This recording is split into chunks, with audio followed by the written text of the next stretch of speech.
test to see if you follow all the way through. Normally when I preach in this church, I tend to focus, at least specifically beginning, on the gospel of today. I seek to begin with the passage from our second reading from Paul's first letter to Corinthians. And you may remember these words: "Brothers and sisters, we speak of wisdom to those who are mature, not the wisdom of this age, nor of the rulers of this age who are passing away. Rather, we speak God's wisdom, mysterious, hidden, which God predetermined before the ages for our glory." In this day and age, wisdom is often confused with prevailing opinion as determined by the whole. I say confused because the prophet Isaiah tells us, "My thoughts are not your thoughts, nor are your ways my ways. For as the heavens are higher than the earth, so are my ways higher than your ways, my thoughts higher than your thoughts."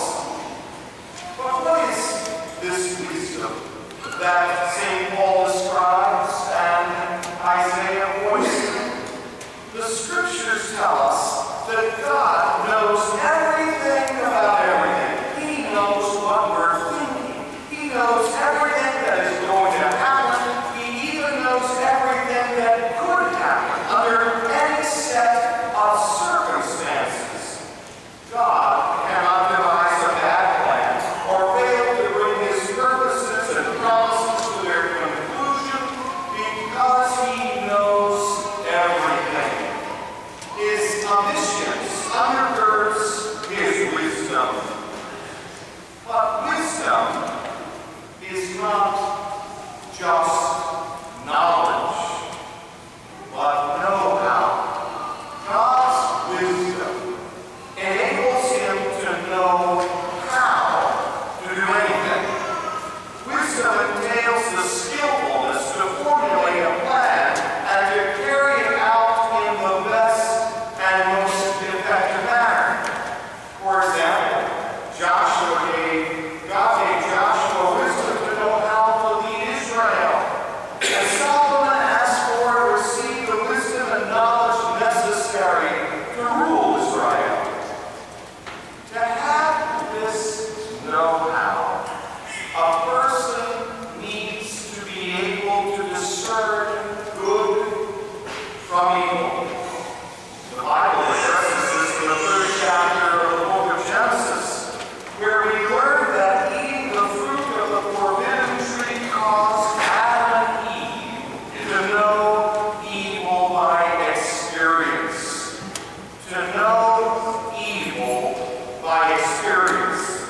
You may recall that God had forbidden them to eat the fruit of that tree. Thus, to do so, to eat the fruit was evil. And yet, with a little prompting and deception by the prince of lies, Satan, Eve came to see evil as good. Thus, what was evil became good in their eyes. And because of this misplaced logic, all humanity up to this very moment continues to suffer. That's why the prophet Isaiah tells us, "Woe to those who call evil good and good evil, who substitute darkness for light and light for darkness, who substitute bitter for sweet and sweet for bitter." St. Paul urges us to reverse Adam and Eve's mistake when he states, "I want you to be wise as to what is good and simple as to what is evil. Then the God of peace will quickly crush Satan under your feet." My friends, we must learn to focus our desires on what is good and to discipline those desires that lead to our our instruction. I don't think Christians intend these rules. I think we, hopefully all of us, seek to be wise, but we are all too often ignorant of the fact that we frequently fall for a false wisdom that actually we should reject. The Epistle of James tells us, if you have bitter jealousy and selfish ambition in your hearts, do not boast and be false to the truth. Wisdom of this kind does not come down from above, but is earthly, unspiritual, demonic. Where jealousy and selfish ambition exist, there is disorder and every foul practice. But the wisdom from above is first of all pure, then peaceable, gentle, compliant, full of mercy and good fruits, without inconstancy or insincerity. The wisdom, my friends, of God and the wisdom of men are not the same. They are not compatible. Indeed, they are in opposition to each other. St. Paul teaches Jews demand signs, Greeks look for wisdom, but we proclaim Christ crucified, stumbling block to Jews, a foolishness to Gentiles.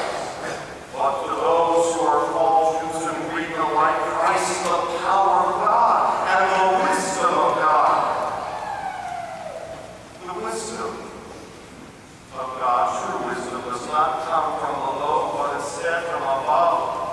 That's why it is hard for us today to understand the gospel.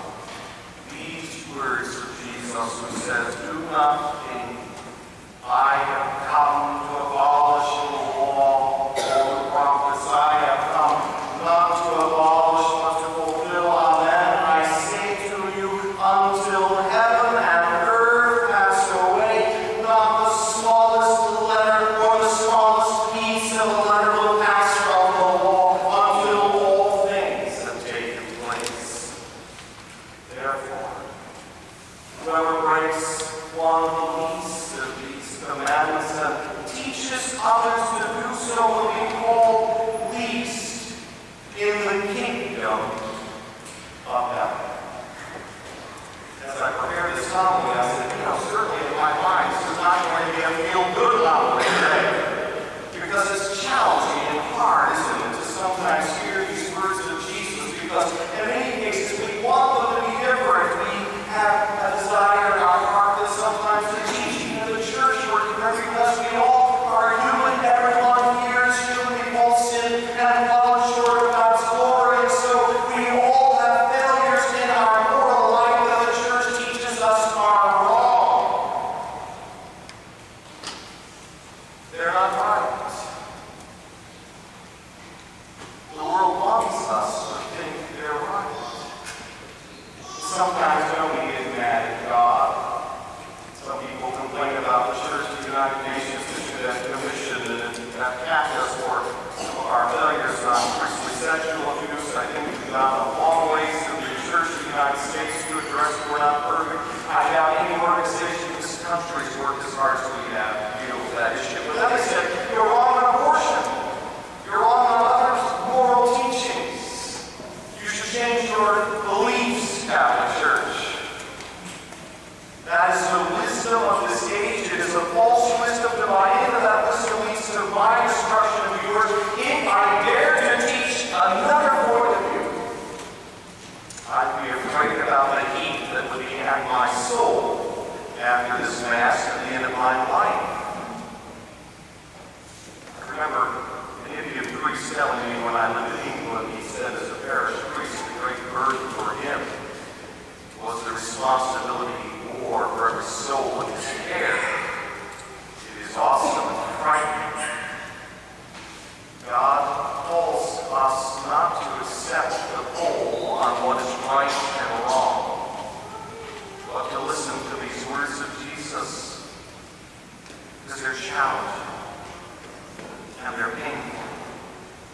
And I, as a human being, struggle as much as every person listening to me in this place today because we're weak.